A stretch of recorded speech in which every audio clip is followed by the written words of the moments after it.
All right, so welcome to LINL Long Island Nightlight Radio's interviews.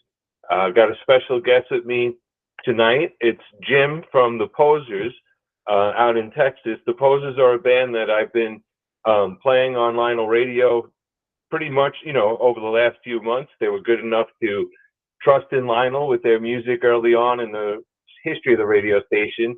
And they've got a new single out, so we're going to talk to Jim about all these things. So how you doing, Jim? Why don't you say hello? Oh, great, great. Thank you so much for having me. It's a real pleasure to visit with you this evening. Oh, thank you. Yeah, thanks for coming on. I do appreciate it. I was just saying, before we have your new tune scheduled to play for the first time on our station tomorrow, it's called Missing You, Missing Me. And you also have a video with that. Is that correct? That's right. We're kind of an old school band. I know some of the bands out nowadays are, they'll just kind of do, write a single, record a single, release a single, and just kind of go that route. And that's great. Nothing wrong with that. We're a little bit more album oriented, so we release an album like the old days, and then we take songs from the album and release them, about every 2 or 3 months, along with a video. That seems to work for us. And so, Missing You, Missing Me is the third release of our latest CD, which is called Something Pop. So this is our third release, and it just dropped on, I believe it was Friday or Saturday. So it's new to YouTube and the rest of the music world. Yeah, it's a fun tune and a fun video. I was checking out the video myself a little bit earlier. So I just want to, say for the whole purpose of, coming on here and talking music is to get folks interested in what you're doing. So folks, it's the PoZers, PoZers, correct, Jim?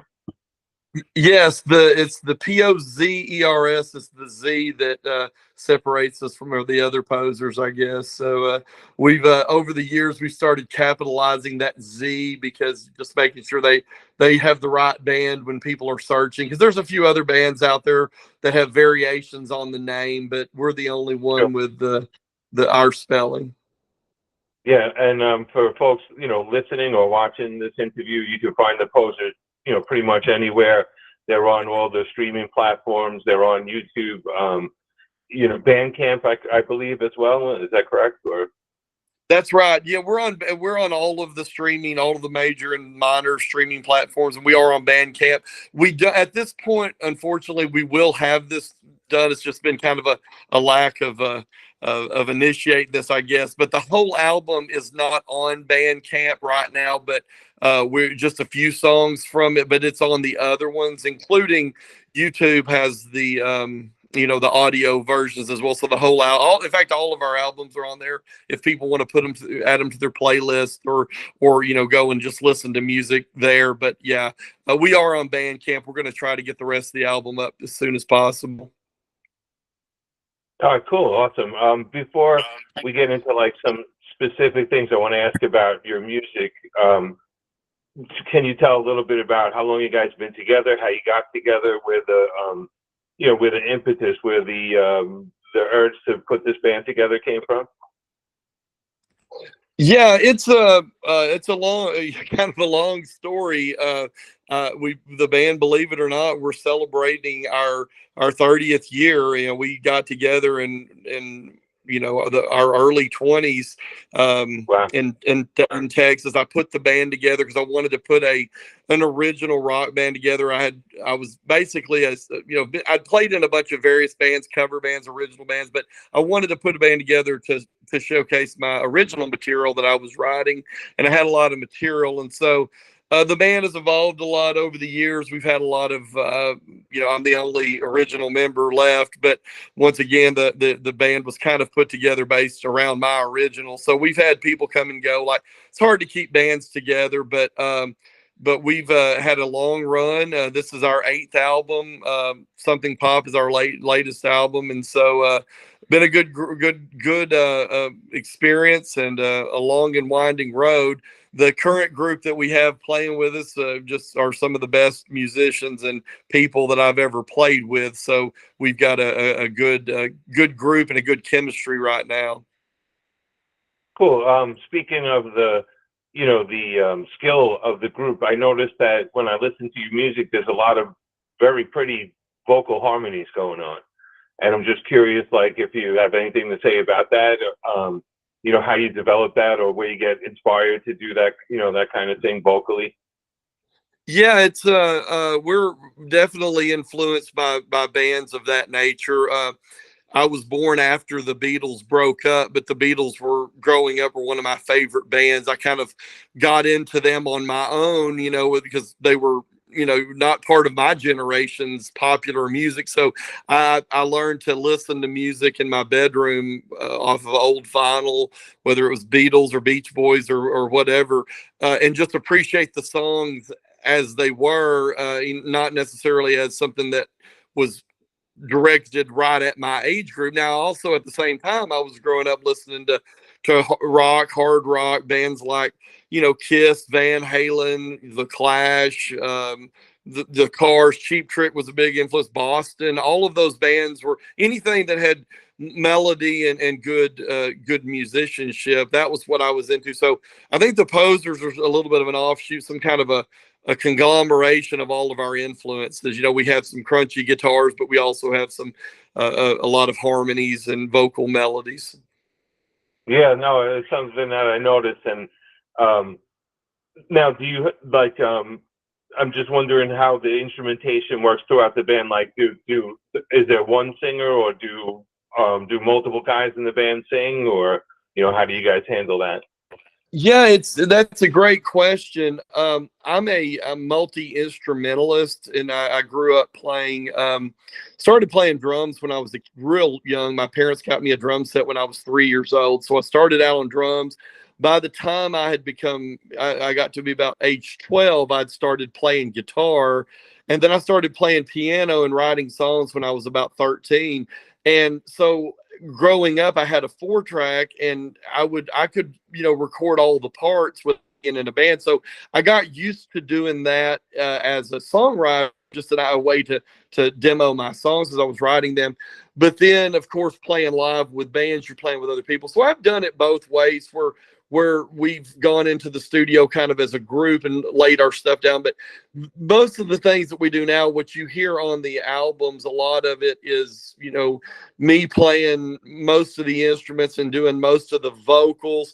Some of the other members I'll mention, Kenny Swan, who's also been in the band since we started. He's a phenomenal lead guitar player. So you'll hear Kenny's lead guitar on a lot of our songs. He's also a good singer. Kenny sang lead, sang backup on a lot of the tracks as well, but sang lead on a song on the album. If I Asked You Once Again, that's actually Kenny singing lead on that one. And then I sang lead on the rest of them, and I also sing backup. We've got actually Kenny's wife Natalie came in and laid any of the girl backup vocal parts that you hear on the album. She laid that down.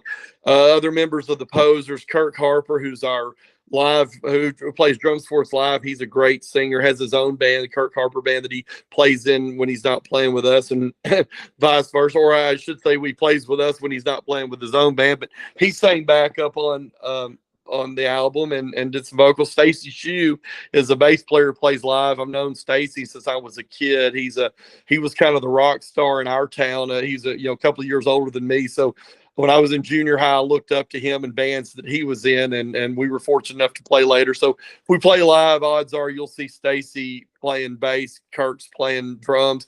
Stacy also played some bass on this album on a song or two. So it's a little bit different. When we do the recordings, a lot of it is me doing the multi-instrumental thing, but I do have guest artists, other people come in and appear on it. If you look at the credits of the CD, it kind of lists a lot of different folks. So cool. Yeah. So it sounds like your songwriting is a driving force, but then it becomes a pretty communal effort, to perform and to record. So that sounds pretty cool to me.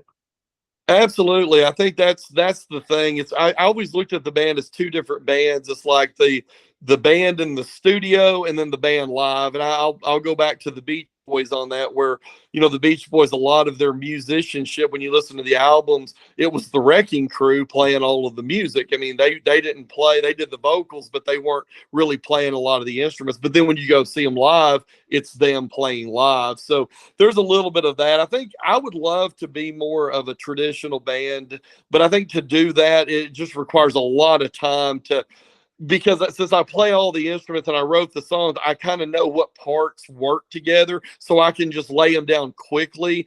Whereas if you're working with other musicians, you really have to put that rehearsal time in to get to a tight level. It's hard to just start from nothing and then be tied. You got to put the time in, and everybody has jobs and you know, other projects they're working on, so it's really hard to get everybody together to be able to do that. But we definitely do it when we play live. It's a little bit different animal. It's a lot more raw. I think you listen to our music on the albums, it's very precise and dynamic, if you will.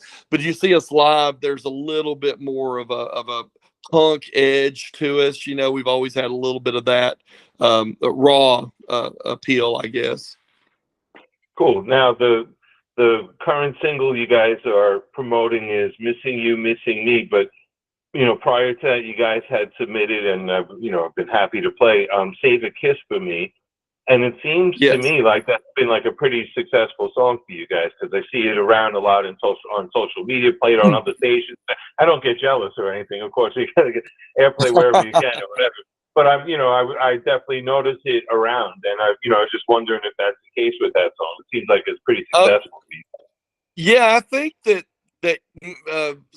"Save a Kiss for Me" was a song that ended up being, it went #1 on several of the indie charts, and I think that's always good when it resonates with somebody. I mean, I really don't know. I've given up on trying to predict the audience. You know, I'll have a song and I'll think, oh, this is a great one, they'll love it, and it's a lukewarm response, and then I throw another song out there that I think is average, and that's the one everybody likes. So I've kind of given up trying to predict what people will like. I think it's awesome if anybody likes anything that I do or write or whatever we release. If it brings them happiness, or if they like the groove, I mean, that's just the ultimate compliment for me. Yeah, one of the things I definitely, well, two of the things I see in common or hear in common with the two songs is just super catchy, hooks and the vocal harmonies. And I had a feeling, you mentioned the Beach Boys before, I had a feeling they were going to come up in this conversation, because we're talking about vocal harmony, a bit.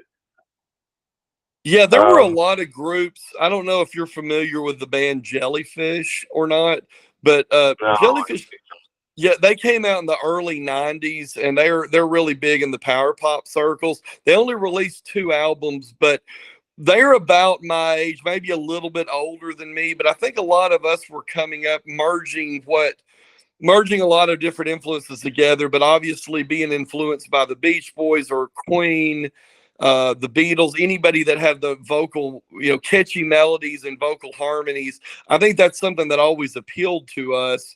And so, yeah, it definitely comes up in the music, and and I wouldn't say I was a huge Beach Boy fan. There's some of their songs. I mean, there's several songs of theirs I think are just, brilliant songs, but I think I'm more of a fan of their talent. Those guys could really harmonize, and they sounded so good at what they did. But I definitely probably lean a lot more toward the Beatles as far as the band that kind of that influenced me from the total package. Yeah, and that influence is kind of underscored in the video, right? In the new video for "Missing You, Missing Me," right? Of the Yeah, Beatles. you're the first interview that we've done about that video. And I was thinking to myself, I was like, yeah, we're probably going to get asked a ton of questions that, because we had a friend of ours who was on the cover of, if you've seen our cover of Something Pop, there's a lady who's a great friend of ours named Elaine, who is the cover girl on that picture. She was a model back in the '60s. She met the Beatles several times. And so Oh, cool. she's a really neat lady. And so we saw this picture because we were friends with her, but I saw this picture and I said, that would fit an idea I had for the cover. So we decided, we asked her, hey, do you mind if we use this picture of yours from, when your modeling days? And she was very gracious and said, absolutely. So when you see the cover of the album front and back, that's actually her. Well, when we were doing a video there, we had a clip, and if you watch the video, I think it's around 3 minutes, you'll see a go-go girl dancing like on a stage, a circle stage. Well, that's actually Elaine from back in the Oh, cool. 60s. And so we were going to incorporate that into the Missing You Miss video. So then when we started kind of thinking, originally we were going to go with, I had this idea of maybe finding a Beatle tribute band, because there's a million of them out there, and kind of trying to coordinate with them to do like and maybe in a dress rehearsal or something, have them sing to Missing You, Missing Me. That was what we were originally going to do.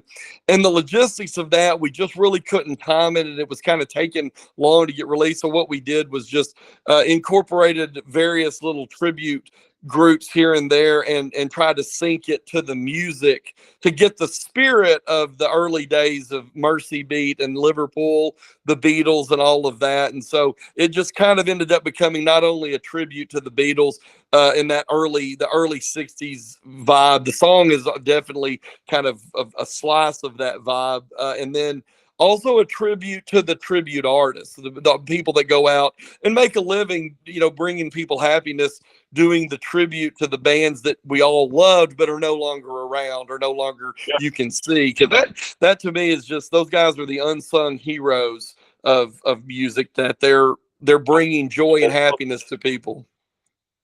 Oh, yeah, a tribute to the tribute. I like that. That's pretty cool. Yeah. What I was just thinking, oh yeah, and you gave a great description of the video and the song. I thought to myself, fun. Just watching the video was fun. Listening to the tune was fun. So I just want to underscore that for folks like who might be viewing this. Go check it out. Check out the tune "Missing You, Missing Me" and the video that goes with it, because it was fun. I just enjoyed looking at it and listening to it. I thought it was cool. And there's I think the video starts out with a clip of the old cavern where the Beatles got their start, the club, and it's got a clip of that time period of a car coming up, and there's the club there. And then later there's some other strategic Liverpool landmarks that are in there as well. So if you're a Beatle fan, or if you're fan of the early 60s music, I think you'll get a kick to the homage that we put on there. So it is a fun song and a fun video. Cool. So now it is definitely a somewhat old school approach to write and record and release a complete album rather than an EP, something shorter, or singles. What are you currently starting to work on material for the next album, or are you still promoting something pop? Where are you right now as far as what you're up to with the band? It's a great question. I think that the album came out, Something Pop. We did our CD release party last year at the International Pop Overthrow Festival, and that was when we unveiled it. And that was in September. And then, we immediately, our first single was Allison with an Edge. We released it shortly after that. And then Save a Kiss for Me that you'd mentioned. And then, of course, this is our third. So we're almost coming to the year. It's been a year. We tend to promote our albums. I think we try to release an album about every 2 years. I've got a lot of material that I've written and I've recorded in the recordings in our studio, and so usually I'm already thinking about the next album. So I'm not waiting to write songs. It's really either I still do write songs, but it's really more about trying to put the right grouping of songs together for a cohesive album, because you don't want them all to be, or I don't anyway, I don't want them all to be one genre, or all of them to be kind of like Missing You, Missing Me. One thing I like about our albums is you'll have a Missing You, Missing Me, but then you'll have another song that's slightly different genre, or then you'll have a ballad, or maybe something that's more of a punk tune. We like the diversity of that. So we try to look and see what songs would go together, and then I would look for a new PoZers album probably in 2025. And if everything goes to plan, we would love to. There's a David Bash, who runs the International Pop Overthrow Festival. It's a touring festival that goes to a lot of the bigger cities. He does one in Liverpool, England every year, and we've been invited to play that a couple of times, but just really couldn't put it together. But I think my goal is for us to do a CD release party at that festival in 2025 in Liverpool, England. That would be a That bucket sounds list thing for me. Yeah. Yeah, no, that sounds like a great, great goal, and something like that you do have to start at least thinking about it now if you want to make that happen, next year. So Absolutely. And, that's while you're doing that, you're still promoting the other album. So it's kind of this vicious cycle that you get in, because we're, still releasing videos.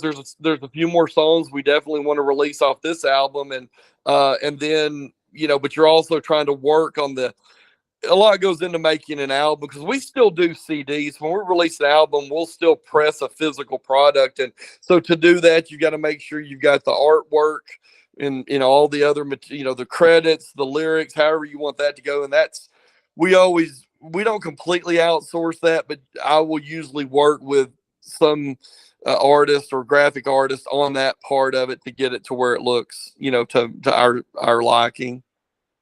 Yeah, and I'm not, hopefully, I mean, I'm not sure if everyone who views this understands that, you're managing all aspects, even just how the appearance of the CD looks, rather than just the way it sounds when you put it on, So there's a lot to think about, definitely.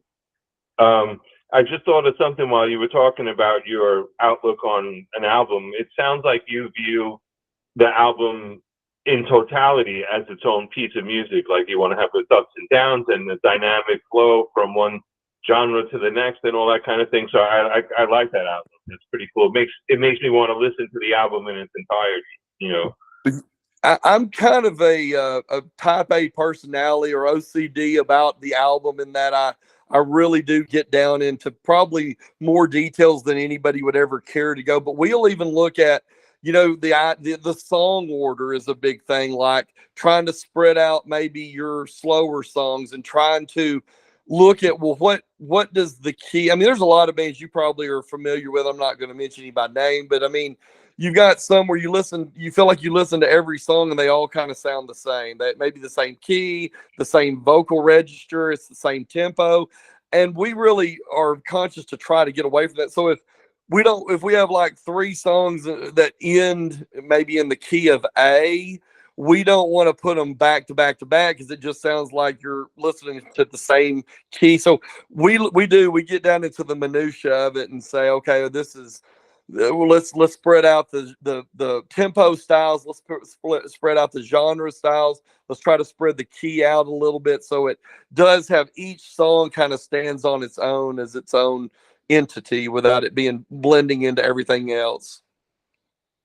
All right, I got a couple more things for you, Jim. One, I'd like to ask this question to the folks that I interview, and don't get alarmed, I'm not coming over. But if I were to stop by your house and come in that room with the cool guitars in the back, what might I hear you listening? Like, what are you listening to currently? Like, what who's caught your ear musically? Oh, that's a great question.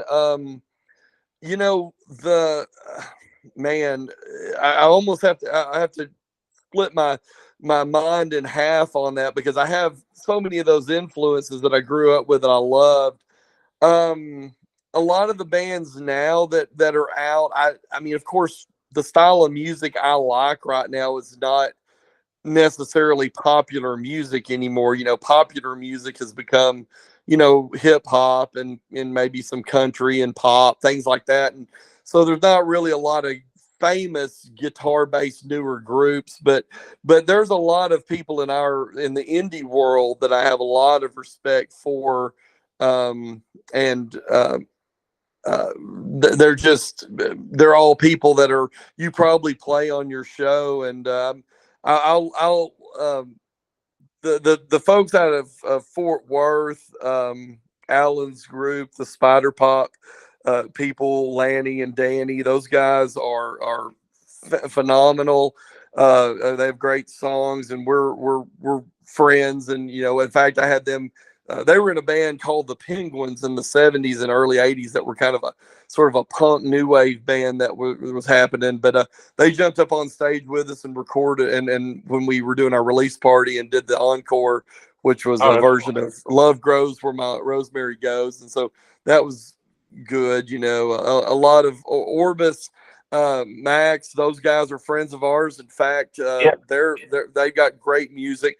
They're very interesting. I've known Craig, the bass player, for a long time, and we've been friends and we support each other. But Craig reached out to me actually a few months ago, and said, "Hey, I'd love to do something with you, or let's do some collaboration. What do you think?" And I was like, yeah, I mean, that sounds like fun. What do you want to do? And so he goes, well, do you have any songs that you haven't done yet? And I said, yeah, I've got some. He said, well, our music, send us something you think that would fit with our band. I said, sure. So I sent him a song called Learning to Love, and that I demoed, and they liked it. And so we collaborated on that, and they went and recorded it, and then they released it, and it ended up going to number one on some of the indie charts as well. So we were very happy about that. So that was the latest thing I'd kind of been promoting. It felt odd because it was a song I wrote, but I was really more or less promoting their band because it was their version of the song that was doing so well. So that was an interesting collaboration. But those guys are great songwriters, great guys. So there's just so many people in the indie world that are so talented that it's, I wish more people knew about them. Ben Queller's another one. Ben's from our state. He's an indie guy. In fact, I had done a thing for another radio show where they said, send me 3 songs that you really like that maybe a lot of people don't know about, and then give me kind of an intro about why you like them. And Ben Queller was one of those that I sent. He had several albums released. He's from Texas. I've shared the stage with him before, and very nice guy. And so he's another indie person. I love Apples and Stereo, indie guy. Those guys, Robert's just phenomenal talent. Roger Manning, Jason Faulkner from Jellyfish, and of course Andy Sturmer. He's not very active musically anymore, but he's talented. I'm just trying to pick the people. Donnie V from Enough's Enough. He's a great guy. Johnny Holiday from the Star Band from up in New York. He's a great songwriter and has got a new project out as well. So I could go on for days. Yeah, cool. No, I appreciate it. I love to hear. A lot of these groups are probably going to get emails from me saying, I want to hear some of your music on the station. I've been playing the Orbis Max song, by the way, too. So I just want to let you know that. That's awesome. Thank you so much. Oh yeah, no problem. Thank you for creating it. Last thing I want to talk about is, it's not really a question; it's more of a statement. I'm looking for your sympathy. Now, you said you're sort of in the proximity of Dallas. Is that correct? Yes. Are you a Cowboys fan yourself, or? Yeah, absolutely. I can't lie to you. I'm a Cowboy. You grow up in this area. I mean, you either have to love or hate the Cowboys. And I will say this though, to my credit, when I was a kid, I was a huge Steelers fan. I was Terry Bradshaw was my guy, and so the Cowboys were like my second favorite team, and then the Steelers were my first. But after all of those guys retired, Franco Harris and Mean Joe Green and all of those great '70s Steelers retired, I just kind of went over into the Cowboy camp. And boy, I tell you what, in the '80s, it wasn't pretty. We were paying our dues in the '80s. And so, I am a Cowboy fan, but I would not say that I'm a diehard Cowboy fan. I don't set my schedule around it. Like, I'm not like every Sunday I'm going to sit down and watch the game. If I'm available, I'll watch it. If I'm not, I'm not. But they broke my heart a lot more than they've ever helped me. No, unfortunately for me, I'm a New Yorker, but I'm a Dallas Cowboys fan since I was a little Oh, kid. that's So great. That's yeah, we love guys from New York and Philadelphia and Washington to come aboard. yeah, yeah, no, and but you love me, but people around here don't love me. So so I just figured I'd throw that in there. It's not a sports oriented talk show, but I figured I'd have to mention it since you're near That's Dallas all. there. That's awesome. Well, I'm wearing When I my New York shirt. Could you see my uh, yeah, uh yeah, yeah, in honor of your location? thank you. Yeah, I'm not really near the city. I'm out on Long Island myself, but I've been a Cowboys fan since I was a kid, and you can imagine the abuse that I take on a daily basis over here. So I bet it's tough living up there. I know it would be tough here living. Of course, I don't know around here. It's pretty fashionable to hate the Cowboys too. I mean, most people like them, but there's a lot. Even the people who love them hate them because they get so yeah, frustrated every year that the Cowboys will let us down, and we get mad. yeah, But then we all come back the next year and say, "Okay, this is going to be our year." yeah, yeah, yeah. All right, so Jim, I'm going to ask you to, I'm going to say so long to our audience, but I'm going to ask you just to hang out a little bit so I could just chat with you after I stop the recording. But anyway, once again, this is Jim from the PoZers, POZers. They've got an album out, Something Pop, and they've got a new single and video from that album, Missing You, in parentheses, Missing Me. So head on over to YouTube, check out their video, like it, comment on it, do all those kind of things. You can find the PoZers everywhere. You can find music. And if you're listening to this video, I'm sorry, if you're listening to this interview on the station, stay tuned because you'll be able to hear the songs that we've been discussing following the interview. All right, Jim. So yeah, like I said, thanks a lot. If you just hang out a minute or two, if you want to say so long or shout out to anyone. Absolutely, and thank you so much for the interview. We enjoyed visiting with you, and thank you to your audience. And it's great to be here, and we look forward to seeing you guys online. Okay. All right. So just hang out a minute, Jim, and we'll be right back with some music. You got it. Okay.